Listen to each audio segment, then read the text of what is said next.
मेरा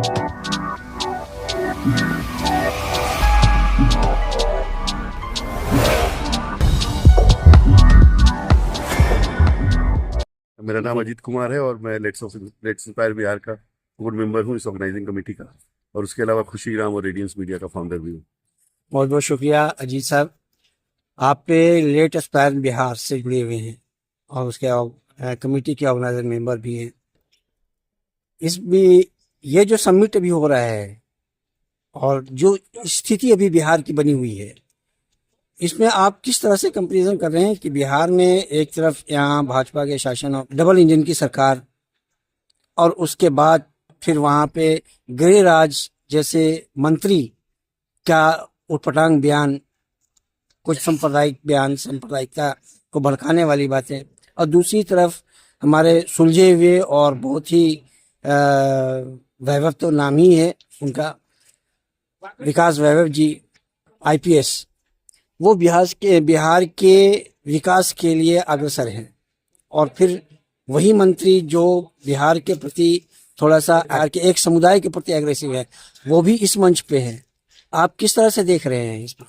देखिए, ये तो इस मंच का क्या है कि इसमें तो हर तरह के लोग हैं और हर तरह के, तो मैं किसी खास मंत्री के बारे में या कुछ लोगों के बारे में नहीं बोलूंगा, बट सबका अपना अपना काम है। और जो मंत्रालय है बेसिकली फोकस मंत्रियों का उस पर रहता है, इनका भी है, तो मैं किसी के बारे में नहीं कहूंगा। बट ये है कि एक कोशिश है कि हर तरह के लोग जुटें और जुट के मिलके कुछ काम करें, ताकि जो लेट्स इंस्पायर बिहार का जो मूवमेंट है ये शुरू हुआ है, और विकास वैभव जी के नेतृत्व में और पूरी टीम है हमारी। सरोज जी हमारे एक साथी आपको दिख रहे हैं जिन्होंने पूरा ऑर्गेनाइज करने में काफी मेजर रोल अदा किया है। तो मूवमेंट ये जब 3 लाख 4 लाख 5 लाख से बढ़ता हुआ हम लोग 1 मिलियन मतलब 10 लाख तक जल्दी ही पहुंच जाएं। और उसी क्रम में प्रयास ये भी है कि अगले बार हम लोग रामलीला ग्राउंड में और ज्यादा लोगों को, और हर तबके के लोगों को, हर जाति धर्म और हर वर्ग के लोगों को साथ लेके बढ़ने का ये प्रयास है। फिर ये बिहार में बहुत ज्यादा पलायन हो रहा है, युवा जो पढ़ लिख ले रहे हैं, यह जाहिर सी बात है कि बिहार से आईएएस आईपीएस बहुत ज़्यादा निकलते हैं, अच्छा प्रोडक्ट है, बावजूद इसके वहाँ पे इंडस्ट्री मूवमेंट में बिल्कुल ही 0% है। तो वहाँ पे कैसे वो डेवलपमेंट हो सकता है? इस पे बिल्कुल हो सकता है। देखिए, बिहार का जो मजबूती है, जो स्ट्रेंथ है, वो वहाँ का एजुकेशन है, शिक्षा। वो बिहार शिक्षा में अभी नहीं 3,000 साल 2,500 साल से आगे रहा है, तो उसके बहुत उदाहरण है, उसको बताने की जरूरत नहीं है। उसके अलावा हमारी संस्कृति, कल्चर, हेरिटेज, टूरिज्म, इस मामले में बिहार वर्ल्ड में नंबर 1 है। इन तीनों चीजों में कह सकते हैं बिहार नंबर 1 है वर्ल्ड में। उसी तरह से कृषि, एग्रीकल्चर एंड फूड प्रोसेसिंग, इसमें बिहार नंबर 1 है।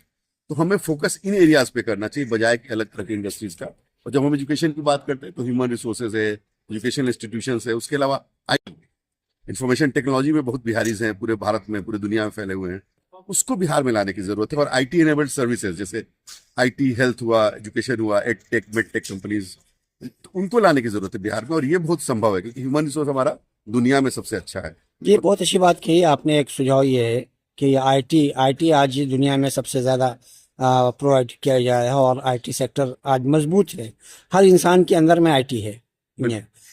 लेकिन बिहार की धरती और बिहार के एजुकेटेड लोग जितने भी हैं, वो इंडस्ट्रीज पे मैकेनिकल और टेक्निकल और ये सूक्ष्म और तकनीक पे ज़्यादा फोकस कर रहे हैं।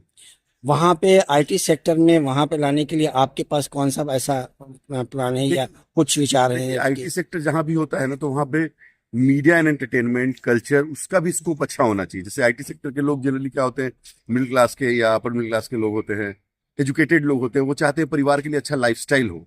तो उस तरह का मॉल, मार्केट्स, बाजार, जरूरी नहीं कि शहरी तरह का ही हो या पोल्यूशन वाला ही हो, इको फ्रेंडली भी हो सकता है, ग्रीन भी हो सकता है। अजीत जी, आप जानते हैं बड़ी बात है कि बिहार हमारा कृषि प्रदेश है, और कृषि प्रधान प्रदेश होने के नाते वहाँ पे हमारे पास ऐसी भूमि और ये नहीं है जिसमें इंडस्ट्रीज को हम, जब आईटी की बात कर रहे हैं तो वहाँ तो आईटी तो हर घर में आईटी सेक्टर के युवा पैदा हुए, स्टूडेंट पैदा होंगे और लड़के पैदा होंगे, तो उसी पर फोकस देंगे। जबकि आईटी सेक्टर में सिर्फ ज़्यादातर आप बिजनेस प्रोवाइड कर सकते हैं, बिजनेस आप डेवलप कर सकते हैं, प्रमोट कर सकते हैं आईटी से सेक्टर। तो जहाँ तक मेरा नॉलेज है इस बात की, ये आपने बहुत सही कहा। इनफैक्ट बैलेंस बनाने की जरूरत है। देखिए क्या है कि आईटी से कोई खाना नहीं खा सकता, आईटी से पैसा कमा सकता है, ये सर्विसेज दे सकता है। उसी तरह से एग्रीकल्चर से पैसा कमा सकता है, मैं नहीं कहूंगा पैसा नहीं कमा सकता है, लेकिन इतना नहीं कमा सकता जितने की मतलब जितने की जिस तरह से सारे लोगों का खर्चा का निर्वहन हो सके। बाहर इसलिए बहुत जाते हैं आईटी में नौकरी करने के लिए, और बिहार में बहुत स्कोप है आराम से आईटी, जो हम स्कूल कॉलेजेस और बहुत सारे इंस्टीट्यूशन हम सस्टेनेबली अगर मैनेज करें, एक जगह का हम पूरा उपयोग करें, मतलब अगर सुबह में कुछ हो रहा है और शाम में खाली है तो उसमें उपयोग कर सकते हैं। फिर वर्क फ्रॉम होम बहुत होता है आईटी सेक्टर में, तो वो भी हम कर सकते हैं। और कुछ अच्छे सेंटर्स हम बना सकते हैं, जैसे जिसको बोलते हैं एसटीपीआई बनाती है, जो सेंटर्स एसटीपीआई पार्क जो बनाती है, इस तरह के पार्क हम बना सकते हैं, तो उससे काफी कुछ हो सकता है। अभी आईटी सेक्टर के अलावा भी वहाँ पे भारी मात्रा में हमारे युवा इंजीनियरिंग की तरफ जा रहे हैं, डॉक्टर्स की तरफ जा रहे हैं। अब डॉक्टर की तरफ ज़्यादा ध्यान बढ़ गया है। वैसे में आपके माइंड में या आपके मस्तिष्क में क्या चलता है कि इस तरह के रोजगार जो शिक्षा हासिल कर रहे हैं युवा, तो वो वहाँ पे बिहार में किस तरह से वो अपने आप को संतुलित कर सकते हैं? बहुत अच्छा प्रश्न किया। देखिए, इसका सब चीजों का अपना महत्व है, इंजीनियरिंग का या स्वास्थ्य जो मेडिकल सिस्टम का बहुत महत्व है।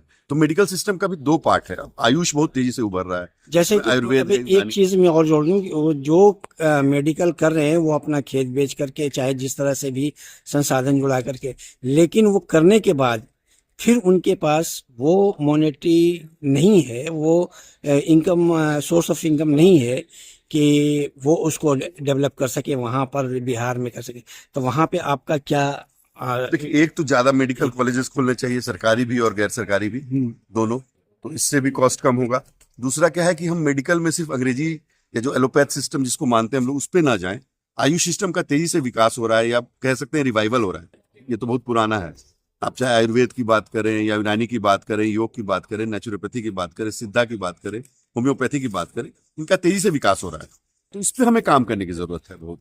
अगर इस पर भी विकास हो रहा है सर, वो भी झारखंड में चला गया है, लेकिन बिहार में हमारे पास क्या है? वही तो, उसको हमको वहां पे बिहार में इस पे फोकस करने की जरूरत है। और आपको पता है, मुंगेर बिहार स्कूल ऑफ योग, दुनिया भर से लोग आते हैं वहां पे, सैकड़ों साल मतलब कई सालों से चल रहा है वहां पे, और बहुत बढ़िया चलता है। योग क्या इंडस्ट्रीज में आप शामिल करेंगे, उसको कैसे करेंगे, क्या है? रोजगार है योग में। आप सोचिए कि आज हमको योग अगर करना है, हमें नहीं आता है, तो अगर हमको सब ट्रेनर की टीचर बन जाएंगे योग का, सब टीचर तो नहीं फिर- बनेंगे, बट एक फिर- संख्या बनेगी ना। मान लीजिए फिर 10,000, 20,000, 50,000। रोजगार कहाँ किसको देगा? अगर सबकी बात नहीं है, अगर मान लीजिए 10,000 योग में चले गए, 10,000 आयुर्वेद में चले गए, 10,000 यूनानी में चले गए, मैं उदाहरण दे रहा हूँ, नंबर को मत जाइए, मैं एग्जाम्पल दे रहा हूँ, तो सब में जाएंगे ना, वो एक में थोड़ी जाएंगे। स्वास्थ्य तो इंटीग्रेटेड होता है, ठीक है ना। और आप हो सकता है यूनानी से ठीक हो, और मैं हो सकता है आयुर्वेद से जल्दी ठीक हूँ, या मैं यूनानी से ठीक हूँ, आप आयुर्वेद से ठीक। सबका शरीर अलग अलग तरह से काम। प्रोडक्शन की बात है। प्लस इंजीनियरिंग वाला एक प्रश्न और एक मैं थोड़ा बता देता हूँ। इंजीनियरिंग वाला आपने बोला, तो इंजीनियरिंग में क्या है, एग्रीकल्चर इंजीनियरिंग, ठीक है, रिन्यूएबल एनर्जी, बायो एनर्जी, इस सब पे हमें फोकस करना चाहिए। स्वास्थ्य में मेडिकल टेक्नोलॉजी कैसे हम डेवलप करें, जिससे कम खर्चे में अच्छी सुविधा मिल पाए, बेहतर क्वालिटी मिल पाए, इन सब पे फोकस करें। तो थोड़ा डाइवर्सिफाई करना पड़ेगा। ये ट्रेडिशनल नहीं कि एमबीबीएस, सिर्फ स्पेशलाइजेशन क्या है हमारा। और आजकल मेडिकल मतलब बायोमेडिकल इंजीनियरिंग भी हो रहा है, तो यानी कि बायो आपका प्रोफेशन क्या है सर? मेरा एक, हम सस्टेनेबल डेवलपमेंट पे काम करते हैं। खुशी ग्राम है जिसका मैं फाउंडर हूं, और खुशी ग्राम सतत विकास के ऊपर काम करती है, जिसमें एक इलाके में आपको सब सुविधाएं मिल पाए जो जरूरी है। जैसे पहले गांव थे खुशहाल, वैसे खुशहाल आज के मॉडर्न समय में कैसे हो पाए। चलते चलते एक मैसेज दे दीजिए आप बिहार वासियों। ये हमारा संदेश है बिहार वासियों को कि हम लोग को आपस में मिलजुल के रहना चाहिए, प्रेम से, जैसे हम पहले रहते थे। जैसे विकास जी ने अपने उद्बोधन में कहा भी कि प्रेम से हम लोग रहते थे, कैसे कोई जाति धर्म की लड़ाई नहीं थी हमारी, और इसी कारण हम सबसे मतलब आगे थे, चाहे शिक्षा हो चाहे किसी चीज में हो। तो हमको वापस वहीं आना है, प्रेम से मिलजुल के रहना है परिवार की तरह, तब हम जल्दी प्रगति करेंगे और अच्छा प्रगति करेंगे। बहुत बहुत शुक्रिया अजीत जी, आप आईना इंडिया से जुड़ करके हमसे बात किया, इतना वक्त दिया। धन्यवाद। हम फिर मिलेंगे एक नए सवालों के साथ। बिल्कुल, धन्यवाद।